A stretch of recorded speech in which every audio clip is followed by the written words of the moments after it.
Hi guys, आपका स्वागत है ऑब्जर्व वर्ल्ड में। तो आज हम जानेंगे एक एडवेंचर सर्वाइवल स्टोरी। तो कहानी शुरू करते हैं। बात है 12 अक्टूबर 1972 की। अमेरिकन फुटबॉल खेलने वाली एक नन्ही टीम को मैच खेलने चिली जाना था। कमर्शियल प्लेन में वहां जाने का खर्चा बहुत था, इतना उनका बजट न था, इसलिए उन्होंने एक पुराने एयरप्लेन में वहां जाने का निर्णय किया। उस प्लेन का नाम था फेयरचाइल्ड FLT 227D। वो प्लेन अपने भारे वजन और कमजोर इंजन के कारण बदनाम था। उनको कैसे भी कम खर्चे में चिली जाना था। उनको मैच के लिए चिली की राजधानी सेंटियागो जाना था। उस प्लेन में जाने का अंतिम निर्णय हुआ। इस प्लेन में 45 लोग थे। प्लेन में खिलाड़ियों के अलावा उनके फैमिली मेंबर, समर्थक और 5 क्रू मेंबर थे। उनको एंडेस माउंटेन पार करना था। तभी हवा का रुख बदला और पहाड़ों में बर्फीला तूफान आया। वो अर्जेंटीना के मेंडोजा में ठहरे। तूफान रुके ऐसा आसार न था, इसलिए उन्होंने दूसरे रास्ते से जाने का निश्चय किया। उनकी यात्रा 13 अक्टूबर 1972 को फिर से शुरू हुई। वो थोड़े ही आगे गए कि प्लेन में झटके आने लगे। सबको पता चल गया कि प्लेन में गड़बड़ी हुई है। इसमें पायलट की भूल थी। घने बादलों के कारण पायलट को लगा कि वो एयरपोर्ट पहुंच गए हैं, पर वो अभी भी एयरपोर्ट से 11 मिनट दूर थे। पर एयरपोर्ट आ गया ऐसा समझकर उसने प्लेन को नीचे ले लिया। विशाल पहाड़ों के बीच हालात खराब हुए। तब प्लेन ऊपर ले जाने की पायलट ने कोशिश की। तब पहाड़ से टकराने के कारण प्लेन का पिछला सिरा टूट गया। अभी भी प्लेन समुद्र से 13,800 फीट ऊपर था। प्लेन बेकाबू होकर नीचे आने लगा। तभी चट्टान से टकराकर प्लेन के दोनों विंग्स टूट गए। आगे का भाग टूटकर विशाल बर्फ से ढके हुए पहाड़ पर गिर गया।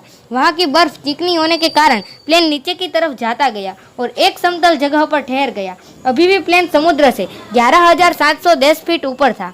प्लेन के अंदर का माहौल डरावना था। कई लोग गंभीर तरह से घायल हुए थे। वो अभी भी पृथ्वी की ऐसी जगह थे जो वीरान थी और जहाँ का कोई नाम भी नहीं था। वहाँ का तापमान -22 डिग्री था। उनमें से नांदो नाम का खिलाड़ी कोमा में चला गया था। उनमें से 12 लोगों की मौत हो गई थी। ठंड से बचने के लिए उन्होंने प्लेन के पिछले भाग को अपने सामान से बंद कर दिया। उनको लगा कि उनको बचाने बचाव टीम आएगी, पर यह उनकी गलत फहमी थी। एक रात बहुत मुसीबतों से गई।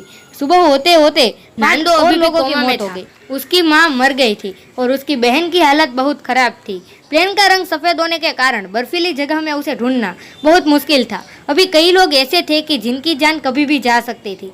प्लेन का पायलट मर चुका था। को पायलट की हालत बहुत गंभीर थी। को पायलट ने खिलाड़ियों से कहा कि मुझे गोली मार दो, जिससे मुझे उस दर्द से छुटकारा मिले। खिलाड़ियों ने उसे मारने से मना कर दिया। खिलाड़ियों को समझ आ गया था कि जिंदा रहना है तो खाने का बंदोबस्त करना पड़ेगा। उन्होंने प्लेन में खाना इकट्ठा करना शुरू कर दिया। उन्होंने देखा शराब, सिगरेट सिवाय चॉकलेट, कैंडी, जैम, बादाम के थोड़े डिब्बे मिले। दिन बीतते गए और लोग मरते गए। प्लेन क्रैश के 10वें दिन नांदो कोमा में से बाहर आया। जब उसे होश आया तब उसकी बहन आखिरी सांसें ले रही थी। उसके हाथ में ही उसकी बहन ने जान दे दी।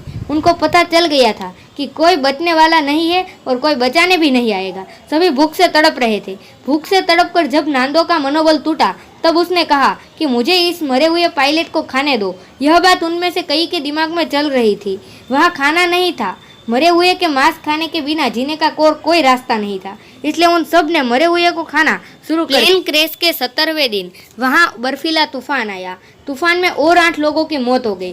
तूफान के कारण प्लेन बर्फ से ढक गया। बर्फ पिघलने में और 3 दिन लग गए। दिन बीतते गए और लोग मरते गए। वो गर्मी के लिए सिगरेट पीते थे। वो मदद के लिए आगे जाते, पर थोड़ा आगे जाते ही थक के वापस आ जाते थे। वहाँ उनको एक और मुसीबत थी, स्नो ब्लाइंडनेस की। सूर्य की गर्मी में बर्फ इतनी चमकती है कि अंधेपन की समस्या होती है। उन्होंने बर्फ में चलने के लिए काम चलाऊ जूते और चश्मे बना लिए, जिससे वो ज़्यादा आगे चल पाए। तब उनको थोड़ा और आगे जाते प्लेन का पिछला सिरा मिला। वहाँ रेडियो, बैटरी, चॉकलेट, टॉफ़ी और कॉमिक्स मिली। उन्होंने रात वहीं बिताई। दूसरे दिन उन्हें उम्मीद थी कि वो बैटरी से रेडियो शुरू करेंगे, पर उनमें से किसी के पास रेडियो की इतनी नॉलेज नहीं थी कि वो रेडियो शुरू कर पाए। अब उनमें से 16 लोग जिंदा थे। उन्हें लगता था कि थोड़े दिन में वो भी मर जाएंगे। तब नांदो ने सुझाव दिया कि कुछ लोगों को चलकर चिली जाकर मदद लानी चाहिए। बर्फीले पहाड़ों के बीच से 59 किलोमीटर दूर चिली जाना नामुमकिन सा था। उसके सिवाय दूसरा और कोई रास्ता भी न था। इसलिए नांदो, रॉबर्ट और विस्टिंग चिली की सफ़र पे निकले। वो प्लेन क्रैश के 61वें दिन वहाँ से निकले। 3 दिन में विस्टिंग की हिम्मत टूट गई और वो वापस प्लेन पे आ गया। नांदो और रोबोटो चलते गए। 8 दिन लगातार सफ़र करने के बाद उनको एक नदी दिखी। नदी के उस पर एक इंसान था। उन्होंने पत्र लिखकर पत्थर की मदद से पत्र उस इंसान तक पहुंचाया। उसने पत्र पढ़कर मदद देने का वादा देकर चला गया। नांदो और रोबोटों ने वहीं डेरा डाला। 2 दिन बाद नांदो और रोबोटों की मदद करने वहाँ की आर्मी वहाँ पहुँच गई। वो इन दोनों को साथ लेकर गई। नांदो ने थोड़े दिन आराम कर आर्मी के हेलीकॉप्टर के साथ वो बाकी सबको बचाने भी उनके साथ गया। प्लेन क्रैश के 72वें दिन ये बाकी 16 लोग भी बच गए। इस तरह इस कहानी का अंत हुआ।